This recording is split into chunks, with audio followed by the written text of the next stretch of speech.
Hey guys, tonight we drift back through time and sneak into a world you probably wouldn't survive if you had the sniffles.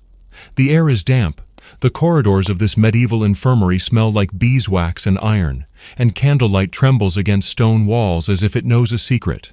So, before you get comfortable, take a moment to like the video and subscribe, but only if you genuinely enjoy what I do here. And tell me where you're watching from and what your local time is down in the comments. I love seeing who's out there with me. Now, dim the lights, maybe tum on a fan for that soft background hum, and let's ease into tonight's journey together. You wander along a narrow passage of cold stone and tapestries stitched with faded saints, the hush broken only by your own breath. A wooden door creaks open, and a rush of warmer air carries the coppery smell of blood mixed with rosemary. You step inside a chamber, where a dozen beeswax candles throw long, wavering shadows across racks of gleaming tools, iron hooks, bowls, and oddly shaped knives. A monk in a russet robe kneels by a patient, murmuring prayers while setting out a brass basin for bloodletting. Scholars still argue whether this ritual was more symbolic than medical, but here in this moment it's all too real. The patient's wrist bound, a vein exposed, the warm trickle already darkening the linen. Your fingers brush a rough wooden bench where leeches wriggle in jars like living punctuation marks. One odd detail catches your eye: a painted miniature of St. Luke pinned above the table, its eyes scratched out as if the saint himself couldn't bear to watch. You hear the soft slap of sandals on stone as another healer arrives carrying a wicker basket filled with herbs, saffron blooms nodding like tiny suns in the gloom. The smell of crushed garlic and vinegar follows him. It stings your nose but promises some kind of protection. You feel yourself shiver. You're not just an observer. You're part of this dim, echoing room, your heart slowing to match the drip of candle wax. The monk glances at you, half smile, half warning, and whispers a charm under his breath before pressing a cloth to the patient's arm. Outside the window, bells toll for vespers, their sound folding into the pulse of this strange therapy. The hardship of medieval medicine isn't an exhibit here. It's breathing, pulsing, and you're standing right in its flickering center. You hover in the antechamber, the smell of iron and rosemary still clinging to your clothes as you follow a novice down a spiral stair. The stone steps are worn into hollows by countless sick feet. The air grows cooler, wetter, darker, until the faint glow ahead reveals rows of glass jars lined on shelves like an army of tiny ghosts. You've entered the leech room. Here, the jars clink softly as the novice taps each one with a finger, checking the creatures inside. Scholars still argue whether leeches actually removed bad humors or simply offered the illusion of balance, but in this low-vaulted space, the debate feels meaningless. The leeches are very real, thick black commas curling and uncurling against the glass, waiting for their next host. An old healer in a teal hood sits at a wooden table, her hands trembling as she measures out a scoop of dried chamomile. One odd detail stands out. She wears a little silver bell tied to her ankle, so you always hear her coming before you see her. She motions you closer, opening a jar to let a single leech slip into a shallow wooden bowl of water. The movement is slow, deliberate, like a ritual she's performed 1,000 times. You find yourself leaning over the bowl, mesmerized by the creature's ripple. You can smell vinegar, salt, and something sweeter. Honey, perhaps, used to coax the leeches. Above, the ceiling arches low, and painted saints stare down from faded frescoes, their halos cracked like old coins. A draft carries in a far-off moan from another ward, reminding you this is no museum. This is the beating heart of medieval medicine. The healer explains in a hushed voice how the patient's humors must be rebalanced by draining blood.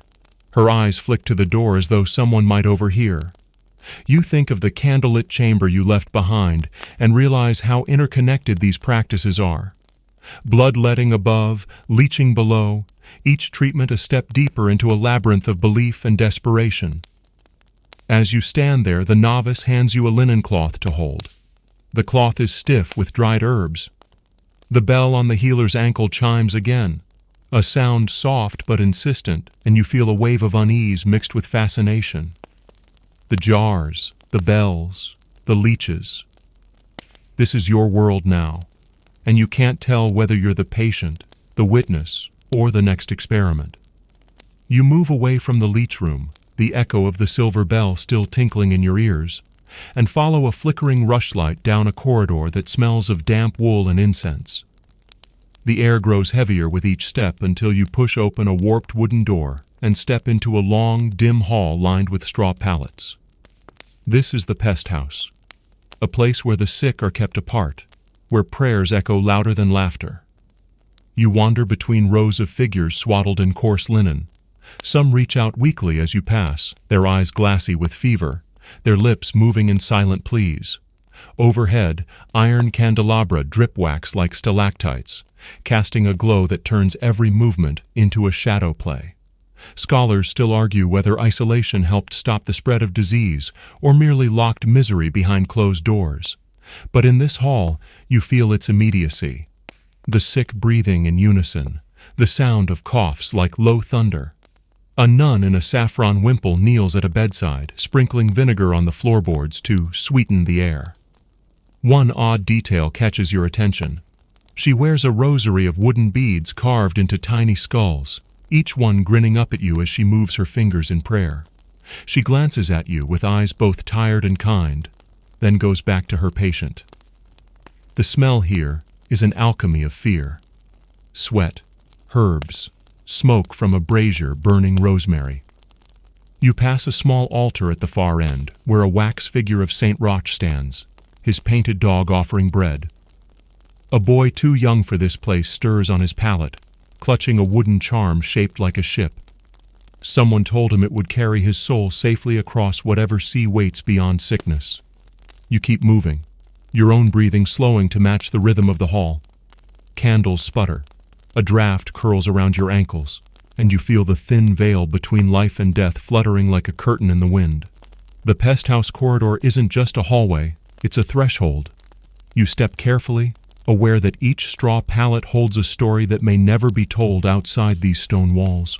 You edge through a narrow archway at the far end of the pest house and descend a creaking wooden stair into a chamber that smells of hot iron and wet wool. The hum of whispered prayers fades behind you. Now you hear the metallic rasp of a blade on a whetstone and the rhythmic squeak of bellows feeding a brazier. This is the surgeon's room, the place where pain is currency and speed is salvation. You wander closer, your eyes adjusting to the glow of coals. A heavy oak table sits at the center, its surface scarred and blackened, the grain dark with old stains. Instruments lie arranged on linen, bone saw, iron tongs, curved knives whose shapes echo talons. Scholars still argue whether medieval surgery saved more lives than it cost, but here in the echoing chamber you see how belief and desperation can become the same thing. A barber surgeon in a russet apron stands ready, his sleeves rolled to the elbow. His face is pale, jaw set, but there's a strange tenderness in the way he folds a cloth for the patient's eyes. One odd detail catches you.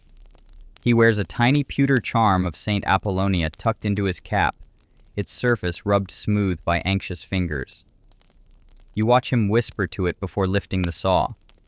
The patient, a sailor with a bandaged leg, grips the arms of the table, knuckles white.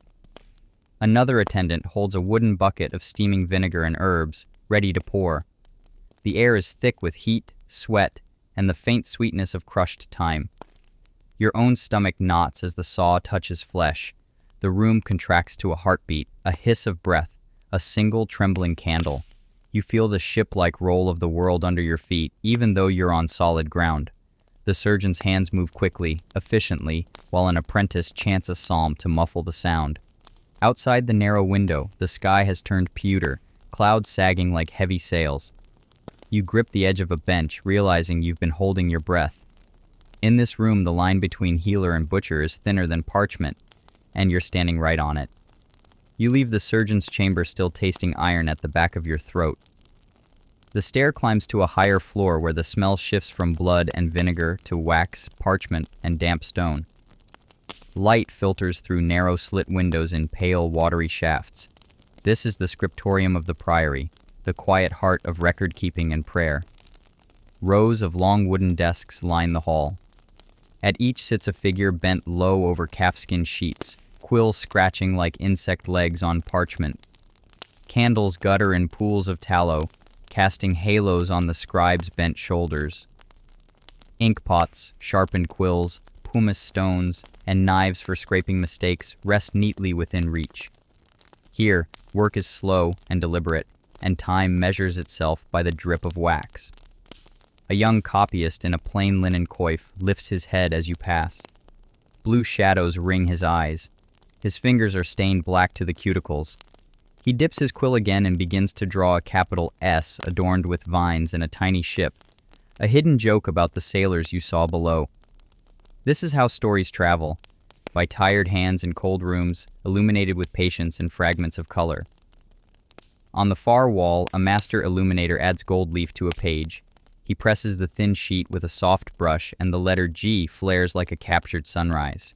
His lips move as if reciting a prayer, but you hear only the scrape of brushes and the faint hiss of breath. The smell of fish glue and pigment mingles with candle smoke. At the center of the hall sits a lectern with a heavy chain attached to a single volume, the Priory's Book of Accounts. Beside it stands a carved wooden chest with iron straps. You realize everything you've seen, the pest house, the surgeon, the sailors, might one day be reduced to ledgers, copied lines, or marginal doodles on a page like this. As you move toward the exit, a cold draft lifts the parchment edges. You glimpse a half-finished illustration, a ship on a restless sea, tiny figures straining at ropes, a golden sun breaking through dark clouds. The scribe glances at you, smiles faintly, and turns the page as though closing a door. You push through a heavy oak door and step into the Priory's courtyard garden. The sudden wash of daylight stings your eyes after the scriptorium's gloom. Cold air carries the faint scent of rosemary, sage, and damp soil.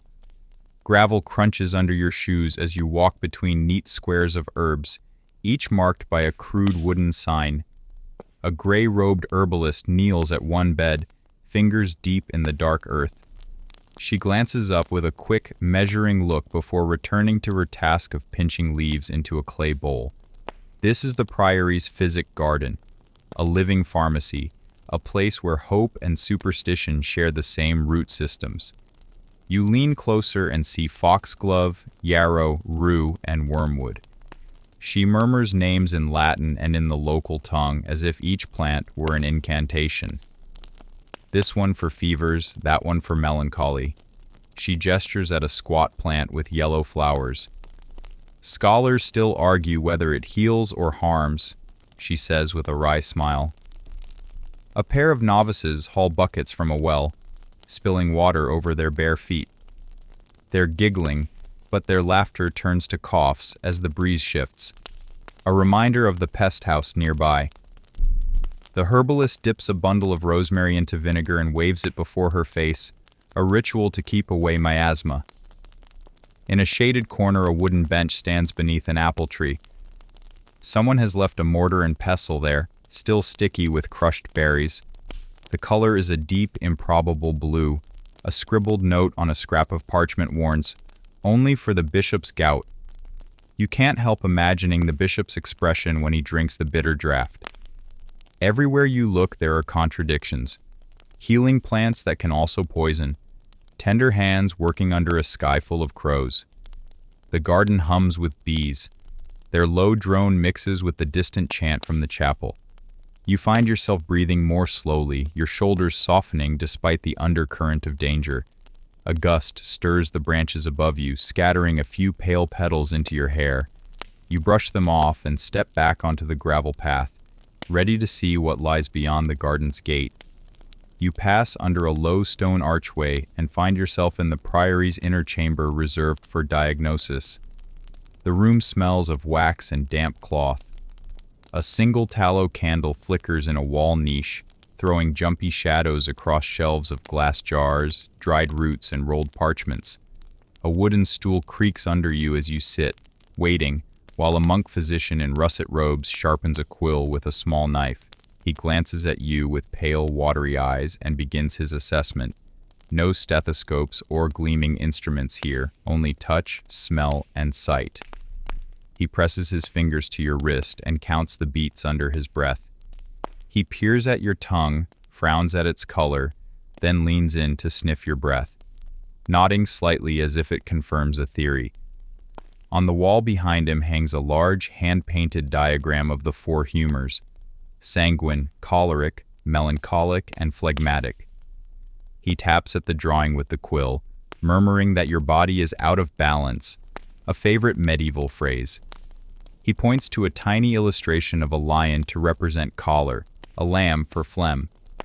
Scholars still argue whether these associations were meant literally or symbolically, but to this monk they are unquestioned truths. A novice brings over a pewter basin filled with warm water and a small bag of herbs tied with twine. He soaks the bag until the water darkens, then sets it aside for you to inhale. The smell is sharp and bitter, like earth mixed with smoke. On another shelf, you notice a row of little lead weights used to measure urine samples. The jars below them glimmer with shades of gold, amber, and even greenish hues. The monk takes a small spoonful from one jar and holds it up to the light, murmuring an odd detail about how the stars last night might have influenced its color. He then produces a small wooden hammer and taps lightly at your knees, not for reflexes but to wake the spirits inside your limbs. His expression never changes. He is both scientist and sorcerer in one. You can feel the tension in your shoulders as he moves to a shelf where leeches float lazily in a clay pot. He holds it up, watching your reaction. For the imbalance, he says softly, they will drink the excess. Behind him, on a narrow window ledge, sits a single iron-bound book open to a page showing an astrological chart. A reminder that in this age, medicine and the movements of the heavens are woven together like vines on a trellis. The candle sputters and nearly goes out, sending a twist of smoke into the cold air. The monk sighs and sets the pot of leeches down. Tomorrow we'll try the purge, he says. His voice is calm, but carries a finality that chills you more than the damp stone walls. You rise from the stool, feeling a strange mixture of relief and dread. The hum of chanting from the chapel filters through the wall, steady and distant, like the heartbeat of the priory itself. You step toward the door, hand on the rough wood, unsure if you're leaving healthier or merely part of some experiment centuries in the making. You shuffle into a different wing of the priory, following a crooked hallway lit only by narrow slit windows. The air turns cooler, tinged with the scent of iron and damp straw. At the end of the hall, a heavy wooden door stands open, revealing the treatment chamber where bloodletting is performed. You hesitate on the threshold, aware of the muffled groans inside. A friar in indigo robes waves you forward with a reassuring smile, but his hands are stained dark from repeated work. Along the stone wall hang neat rows of copper bowls, each engraved with lines for measuring ounces. Beneath them, a table displays knives of varying sizes, their handles wrapped in linen. No polished steel here, only dull blades honed to a whisper edge. You can almost hear them rasp as the friar drags one across a whetstone. He leads you to a bench, gestures for you to sit. A novice ties a strip of leather around your upper arm, just tight enough to make your veins rise. You're aware of the room's stillness except for the soft drip of water into a bucket somewhere. On a nearby stool sits a clay jar full of leeches, their bodies curling lazily like ribbons. The friar glances at the jar, then at your arm, deciding which method suits your imbalanced humors today. Scholars still argue whether medieval practitioners truly believed that each pint of blood removed restored cosmic harmony, or whether it was simply the only intervention they knew. Whatever the motive, the result was the same: weakness, dizziness, and sometimes death. You remember the odd detail from earlier, how the monk claimed the stars might shift your urine's color, and wonder what celestial excuse will be given if you faint. The friar picks a small blade instead of the leeches. He speaks softly, telling you to look at the candle flame across the room. The blade nicks your skin. Warm blood flows into the copper bowl below. You feel lightheaded, partly from the sight, partly from the dank smell of straw and sweat. The friar murmurs a prayer as he works, a chant meant to soothe but which sounds more like a warning. A novice wipes your arm with a cloth soaked in vinegar. The sting is sharp, but then a surprising calm washes over you, the kind of numbness that comes with losing too much blood. The friar inspects the bowl, nods with satisfaction at its volume. "Enough for today," he says, as though measuring flour for bread. He presses a wad of linen over the cut and ties it with twine. Another novice brings you a small cup of spiced wine meant to restore the vital spirits. It tastes like sour herbs and wood smoke. Around you, other patients sit slumped, pale faces turned toward the window where a thin beam of light slants in, gilding the motes of dust like falling stars. The friar points at a wooden sign painted with astrological symbols, explaining how each sign governs a different body part. His finger traces Aries over the head, Leo over the heart, Pisces over the feet. You realize the day and hour of your procedure have been chosen to align with these celestial patterns. In this room, medicine and magic are not opposites but partners in a single dance. When at last you stand, legs unsteady, the friar blesses you with 2 fingers raised. He tells you to avoid heavy thoughts for the rest of the day lest your humors stir again. As you step out into the corridor, the smell of iron fades, replaced by the faint sweetness of beeswax candles. Somewhere outside, a bell tolls for vespers, deep and resonant, as though echoing the slow beat of your own heart. You steady yourself against the wall, feeling the rough stones under your palm.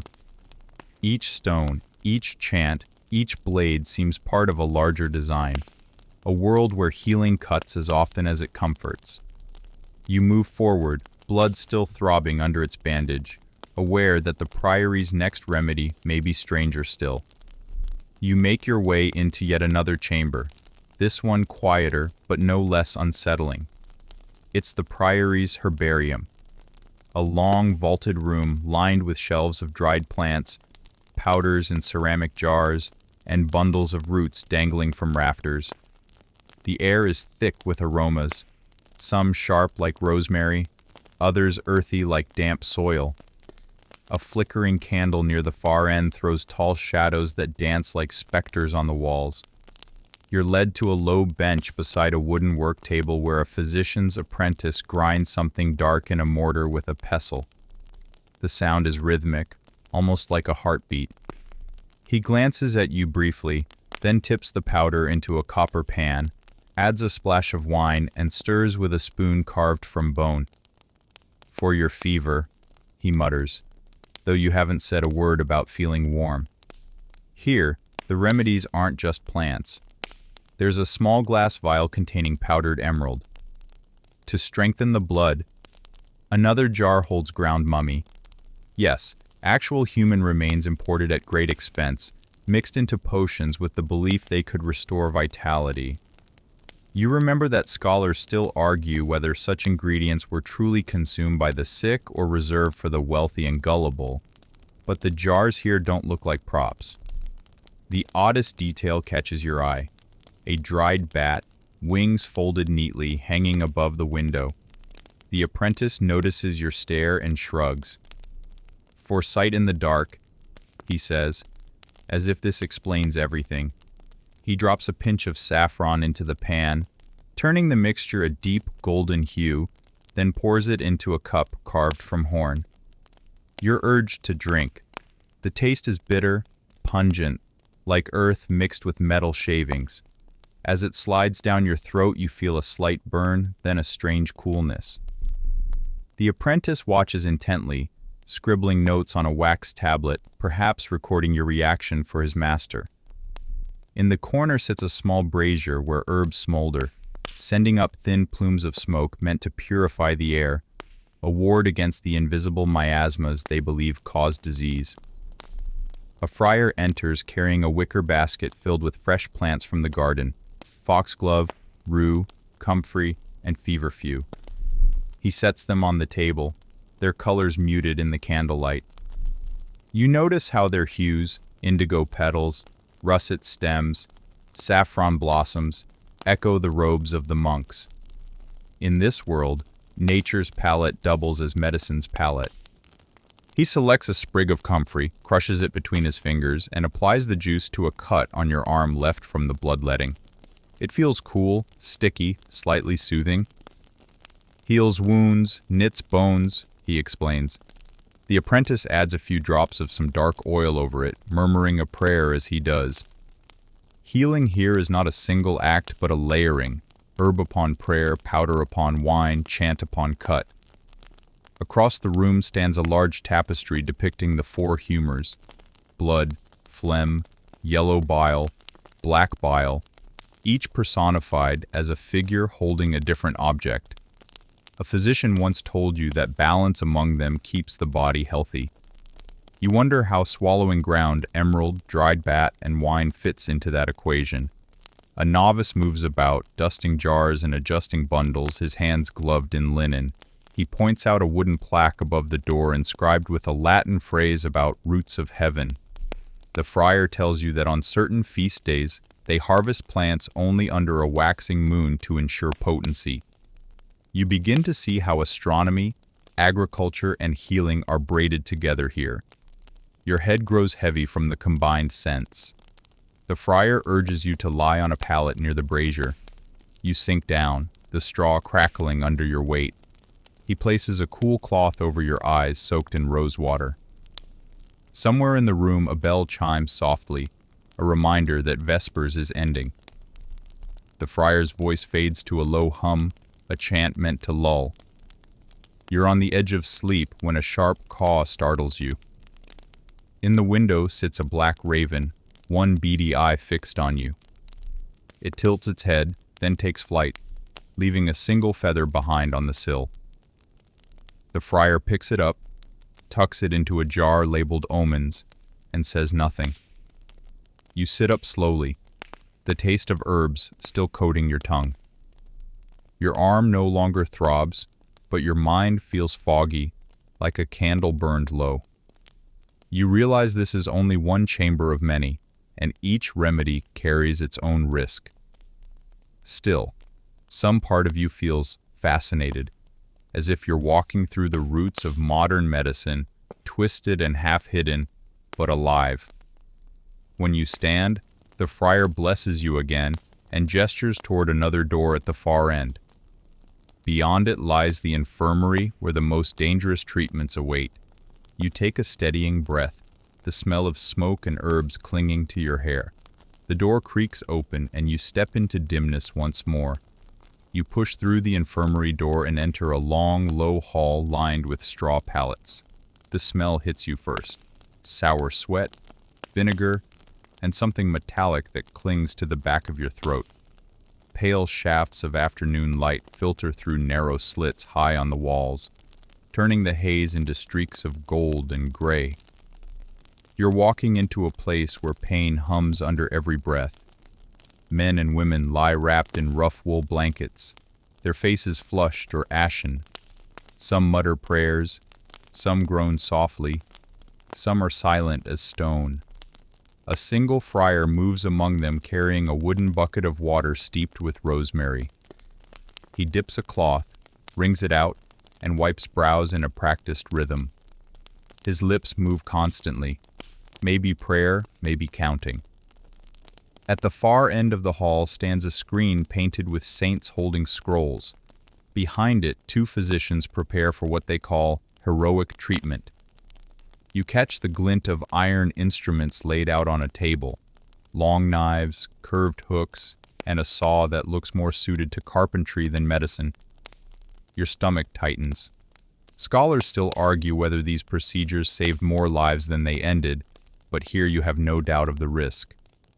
You're ushered to a pallet where a young sailor grips the edges of his blanket, teeth chattering though his skin burns with fever. The physician approaches with a brass bowl and a small pointed knife. Bloodletting again. He ties a strip of linen around the sailor's arm until the veins rise like blue cords, then makes a swift cut. The sailor squeezes his eyes shut. A thin line of red trickles into the bowl. The physician murmurs about balancing humors, as if reciting a charm. In the corner, another patient's wound is being cauterized. A strip of iron glows orange in the brazier. The smell of scorched flesh mingles with incense burning near an altar to Saint Rots, patron of plague victims. You see the odd detail of a child's toy, a small carved horse, tucked under one patient's pillow, a fragile reminder of home. You're invited to help. A novice hands you a cloth soaked in vinegar and instructs you to press it against a man's swollen leg. The flesh is hot and angry, streaked with purple. He groans as you touch him but grips your hand like a lifeline. The novice whispers that the vinegar draws out the bad humors, and you nod, though you suspect it only cleans the wound. A window near the ceiling swings open, letting in a gust of cool air. Dust motes swirl like tiny sparks. Someone begins a slow chant, and others join in. A low, droning harmony that seems to vibrate in your bones. For a moment, the hall feels less like a sick room and more like a chapel. You notice the physicians wear long robes dyed in russet and indigo, with linen caps pulled low. One has a leather pouch at his belt holding leeches. He gestures to a bowl where several writhe in water, their bodies black and glistening. For blood cleansing, he says. You watch as he places one on a patient's temple. It fastens with a soft pop. The patient winces but doesn't move. Above the door hangs a wooden board inscribed with rules of conduct. No cursing, no blasphemy, no refusal of physic. A thin cat threads its way between pallets, tail flicking, eyes bright. When it leaps onto your lap, you feel its heartbeat rapid and sure, a contrast to the slowed, labored pulses around you. You realize this hall is where the Priory's theories collide with human frailty. Every cure here is both experiment and prayer. You imagine future doctors reading about these practices with a shudder, yet some seeds of their knowledge are sprouting now in these grim acts. As you rise, the friar gives you a sprig of yarrow to tuck behind your ear, a token against infection, he says. You smell its bitter green scent and feel the rough texture of its leaves. Another door beckons at the far end, draped with a heavy wool curtain. Beyond it lies the next chapter of this strange night, a place where body and spirit meet in rituals half remembered, half feared. You take a breath, letting the chants wash over you one more time, and step toward the curtain.